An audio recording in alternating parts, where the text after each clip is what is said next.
Hello la compagnie, j'espère que vous allez bien. Vous me l'avez demandé, je vous la tourne, ma vidéo de témoignage sur les agences web. Quand j'ai commencé en 2018, j'ai très rapidement travaillé avec les agences web.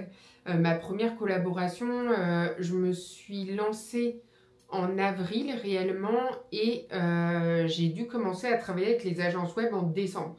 À l'époque, le marché, je reprécise, n'était pas du tout tel qu'il est maintenant et la plupart des agences web fixaient leurs tarifs et nous, on n'avait qu'à accepter, ça nous convient, tant mieux, on travaille avec eux, ça nous convient pas, tant pis. L'agence pour qui je bossais avait 2 ou 3 niveaux de rémunération.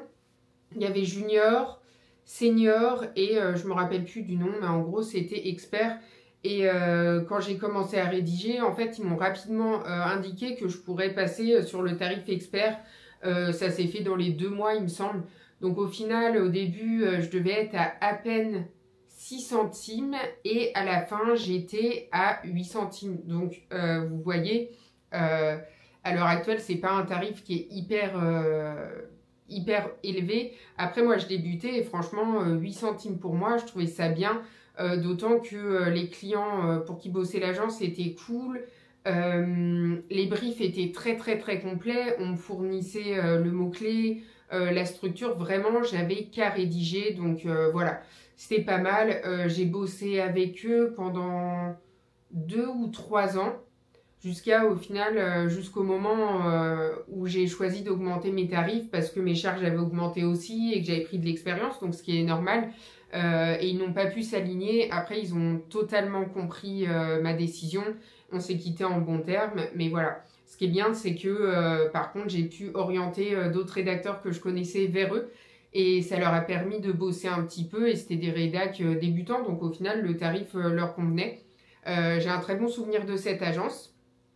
Ensuite, j'ai travaillé avec une autre agence qui là me laissait fixer mon tarif. Donc je devais être à 10 centimes, ça faisait 3 ans que j'étais rédac. Moi j'ai un gros problème, maintenant ça va mieux, mais j'ai du mal à fixer des tarifs à ma juste valeur, on va dire.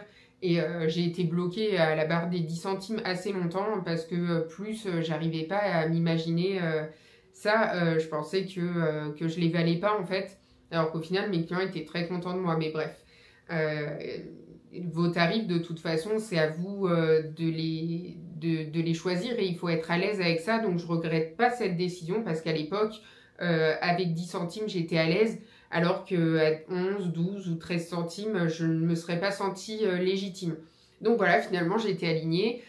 Tout ça pour vous dire que la deuxième agence, très bon feeling. On commence, ça se passe plutôt bien. Je recevais quelques petites retouches à faire sur les articles, mais ça veut pas dire que vous êtes un mauvais rédac. En fait, c'est juste que le client peut demander à modifier telle ou telle chose. Voilà. Il y avait rien de catastrophique. Et ensuite, avec eux, j'ai signé une collab avec une grosse marque très connue en parapharmacie de shampoing. Là, c'était vraiment sur les produits capillaires. Je crois qu'ils font que ça d'ailleurs. Et je devais rédiger les pages catégories. Et là, franchement, ça a été la douche froide. Parce que, voilà, quand on bosse avec une agence web, autant on peut tomber sur des clients très sympas, autant on peut tomber sur des clients très difficiles, très exigeants, voire injustes. Là, pour le coup, c'était la première fois, je crois, qu'ils déléguaient à des freelances. Et franchement, je me suis pris une gifle parce que nos clients avaient des retours qui n'étaient pas légitimes du tout. Ils m'ont un peu soupçonné d'avoir sous-traité. Ils disaient que d'un texte à l'autre, c'était pas la même plume. Alors l'agence, pour le coup, était d'accord avec moi sur le fait que non, enfin, c'était pas légitime du tout parce que au final, eux ne faisaient pas du tout le même constat. Mais voilà, toujours est-il que j'ai terminé la mission. C'était une grosse mission, hein. Je crois que c'était une mission, il y avait un gros volume qui m'a rapporté dans les 5 000 euros. Mais j'ai fini la mission dégoûtée avec plein de retours. Et pour le coup, quand c'est comme ça, l'agence web, clairement, soit elle va au feu pour vous, elle va au front et elle prend votre parti, soit elle le prend pas. Et pour le coup, moi, ils ont pris mon parti en off, mais au niveau du client, ils m'ont pas défendu. Du coup, suite à ça, on a arrêté de collaborer. On se l'est pas dit, hein, mais ça s'est fait un peu... voilà, ils m'ont pas dit qu'ils arrêtaient avec moi, j'ai pas dit que j'arrêtais avec eux, mais on s'est plus donné de nouvelles, on s'est un peu ghosté après, si vous voulez. Donc voilà, j'étais franchement dégoûtée de cette expérience parce que c'est la première fois que je pouvais imposer mon tarif à une agence web et j'étais super contente. Et finalement, ça s'est pas passé comme je voulais, donc ça m'a un peu laissé un goût amer, comme on dit. Et très peu de temps après ça, mais vraiment on a arrêté, c'était peut-être dans la semaine qui a suivi, j'ai été contactée par une autre agence web qui, elle aussi, me laissait fixer mes tarifs. Je leur ai indiqué que je commençais à me spécialiser dans les animaux, les travaux, l'électroménager. Ça leur a plu, le feeling est trop bien passé et cette agence, je bosse encore avec elle à l'heure actuelle. Avec eux, niveau tarif, j'ai jamais eu de soucis. Niveau relation client, ça se passe très bien, encore entre nous maintenant. La seule chose, c'est que j'ai eu des clients très sympas, très faciles. J'ai eu des clients difficiles, mais sympas, exigeants. Ça, il n'y a pas de problème en fait à être exigeant, du moins avec moi. Il n'y a pas de problème pour travailler. Après, c'est voilà, la manière de faire des remarques, leur légitimité. Pour le coup, avec eux, j'ai eu aussi des clients difficiles, pour ne pas dire autre chose, qui étaient toujours insatisfaits. En fait, c'est des clients qui veulent déléguer parce qu'ils n'ont pas le temps ou les compétences pour rédiger. Mais clairement, tant que c'est pas comme eux l'auraient fait dans leur tête, ça ne va pas. Donc ça a été compliqué. Mais pour le coup, avec cette agence, j'ai eu la chance que justement, elle me défende. Et que ça les a jamais freinés, en fait, jamais ils se sont dit bon, on va arrêter de travailler avec Morgane, enfin sinon ils me l'ont pas dit, hein, je suis pas encore au courant, mais voilà. Après, au niveau du marché, je sais pas si c'est cette agence web ou si c'est général, mais pour le coup, je trouve que les clients sont de plus en plus exigeants. Clairement, en 2023, je rédigeais comme ça pour eux et maintenant, ça devient plus compliqué. Plus difficile et je passe beaucoup plus de temps sur mes textes. Voilà. Il y a eu pas mal de changements aussi d'organisation dans l'agence et ça, quand on est rédac, c'est des choses auxquelles on doit s'adapter. C'est des changements d'interlocuteurs. Ils n'ont pas tous la même méthodologie. Ils nous parlent pas tous de la même manière. Il y en a qui sont plutôt novices et du coup qui vont nous demander des choses qu'on n'est pas censé faire. Moi, dans ce cas, j'ai recadré, mais très gentiment, en expliquant mon périmètre d'action et comment j'intervenais. Mais voilà, du coup, je pense que je vous ai tout dit.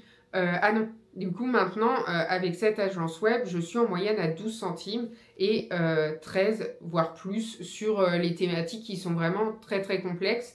Et ce qui est bien aussi, c'est qu'ils me mettent en priorité sur différents types de missions.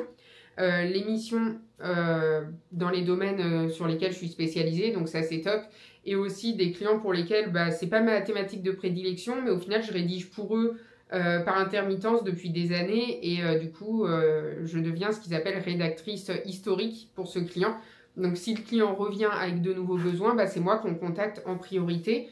Je vous dis que je vous ai tout dit, mais en fait je vous ai pas du tout dit. Cette agence, ce qui est bien, c'est qu'elle me fait bosser beaucoup depuis 4 ans. Et jusqu'à présent, elle me rapporte à peu près 90% de mon chiffre d'affaires. Donc ça, c'est très bien.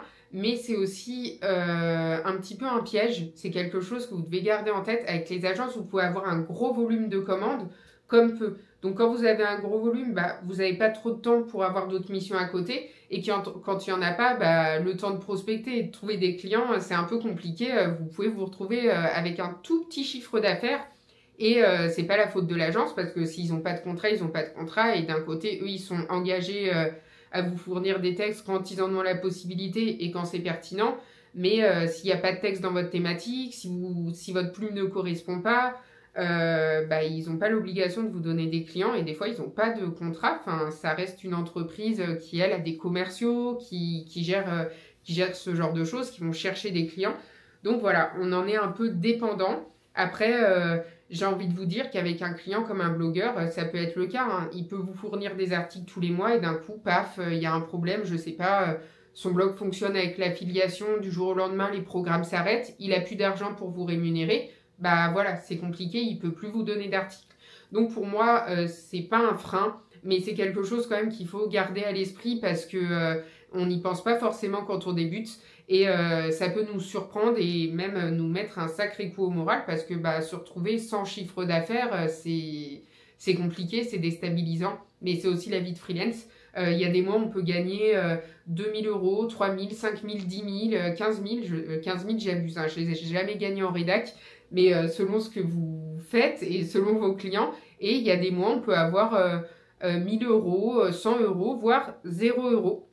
Donc il faut être préparé à ça et il faut rester optimiste dans ces moments-là et essayer de construire un business qui vous donne le moins de chances possible d'être exposé à ce type de problème. Mais bon, je m'égare. Pour les agences web, cette fois, je vous ai vraiment tout dit. Je vous dis à bientôt dans une prochaine vidéo. Ciao!